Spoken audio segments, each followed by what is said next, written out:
तो जो ये टेस्ट था ना, इसमें क्या था कि क्वेश्चंस यूपीएससी के पैटर्न के ऊपर थे।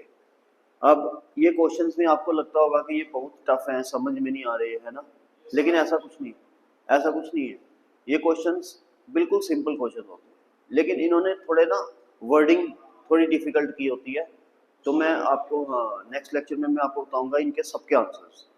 ठीक है, मैं आपको बताऊंगा कि आंसर लिखने बिल्कुल सिंपल आंसर्स होते हैं, लेकिन ये ऐसे क्वेश्चंस डालते हैं कि बंदे को वहां पे जाके शॉक लग जाता है। जिसने प्रीवियस ईयर क्वेश्चंस की प्रैक्टिस नहीं की होती ना, उसको तो शॉक लग जाता है। जिसने की होती है उसके लिए, उसको पता है कि मैंने आंसर कैसे देना है, और वो डरता नहीं है, क्योंकि ऐसे ही क्वेश्चन सिर्फ हिस्ट्री में नहीं होंगे, ऐसे क्वेश्चन पॉलिटी में भी होंगे, गवर्नेंस में भी होंगे, एथिक्स में भी होंगे, ज्योग्राफी में भी होंगे, हर सब्जेक्ट में ऐसे ही क्वेश्चन होंगे। ठीक है, तो डरने की कोई बात नहीं है, सिंपल होते हैं। यूपीएससी का पेपर मेंस का कोई ज़्यादा बहुत बड़ा टफ होता नहीं है जितना वो दिखाते हैं। ठीक है, अगर हम उसको अच्छे से टैकल करें तो वो मैनेज हो जाता है, कोई ज़्यादा वो नहीं है।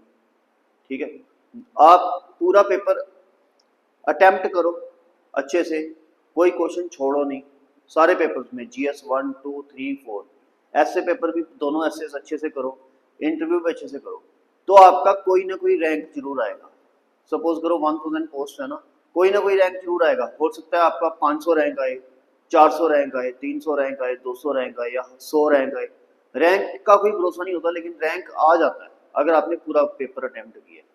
अच्छा रैंक लाने के लिए थोड़ा और अच्छा करना पड़ता है, थोड़ा और बेटर करना पड़ता है, एग्जाम्पल्स डालनी पड़ती हैं, कुछ ऑथर्स को कोट करना पड़ता है ऑप्शंस में खास करके, और एसेज एसेज जो दो होते हैं उनको और ज़्यादा अच्छा करना पड़ता है, करंट को और अपडेट करना पड़ता है। तो रैंक 100 से भी अच्छा आ सकता है, मतलब 50 60, जिसमें IAS IPS मिल जाता है। इसलिए कोई बहुत बड़ी ये बात नहीं है। लाइफ में और जॉब्स ज़्यादा टफ हैं इससे, ये एक बारी मिल गई तो फिर अच्छा ही अच्छा होता है। लेकिन इसको लेने के लिए एक स्ट्रेटजी चाहिए होती है, जो हम पूरी उसको फॉलो करके करते हैं। ठीक है, ये चीज़ है। तो आज हम स्टार्ट करने लगे नेक्स्ट टॉपिक, जो कि है होम रूल मूवमेंट। ठीक है, अब हम पहले देखेंगे कि क्या हुआ। हमने अभी देखा कि 1907 में स्वदेशी मूवमेंट जो चली थी, तो वो चलते चलते सारे जितने भी एक्सट्रीमिस्ट लीडर थे वो अरेस्ट हो गए थे। जब वो अरेस्ट हुए तो उनके अरेस्ट होने के बाद तिलक जो उनका मेन लीडर था, बीजी तिलक, ये जो मेन लीडर था, इसको सजा हो गई और ये बड़ी लेट फिर बाहर आया जेल से। ठीक है, तो जब ये जेल से बाहर लेट आया, ठीक है, उसके बाद ये ओल्ड हो चुका था। ठीक है, काफी बुजुर्ग हो गया था, इसमें वो एनर्जी नहीं रही थी जो पहले होती थी। लेकिन बाहर आने के बाद भी इसने होम रूल मूवमेंट स्टार्ट की। ये बहुत बड़ी बात थी, क्योंकि ज्यादातर लोग छोड़ देते हैं, कहते हैं अब इतनी जेल हो गई अब रहने देते हैं।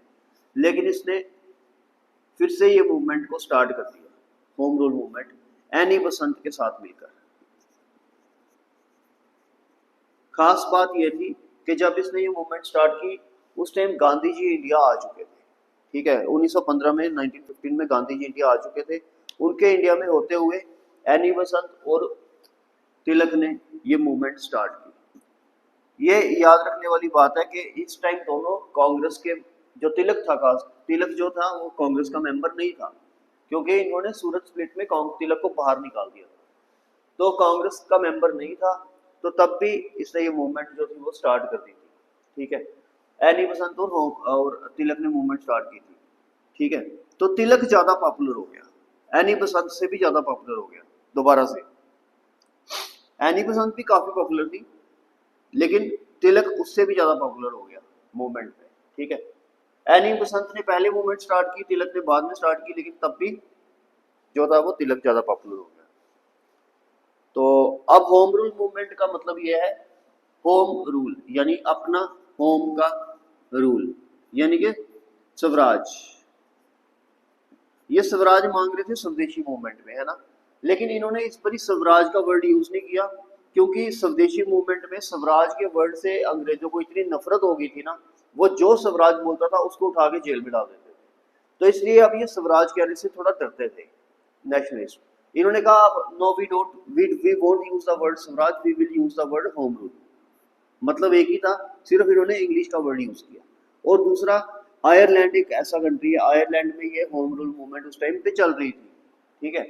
तो इन्होंने उसी को कॉपी कर लिया नाम को, और वो मूवमेंट इंडिया में जो थी वो स्टार्ट कर दी, ठीक है।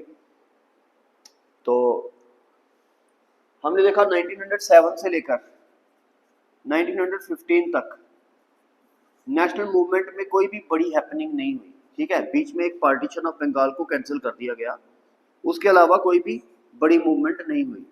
तो उसके बाद जो बड़ी मूवमेंट हुई वो होम रूल मूवमेंट ही हुई, ठीक है। तो करते हैं अब हम होम रूल।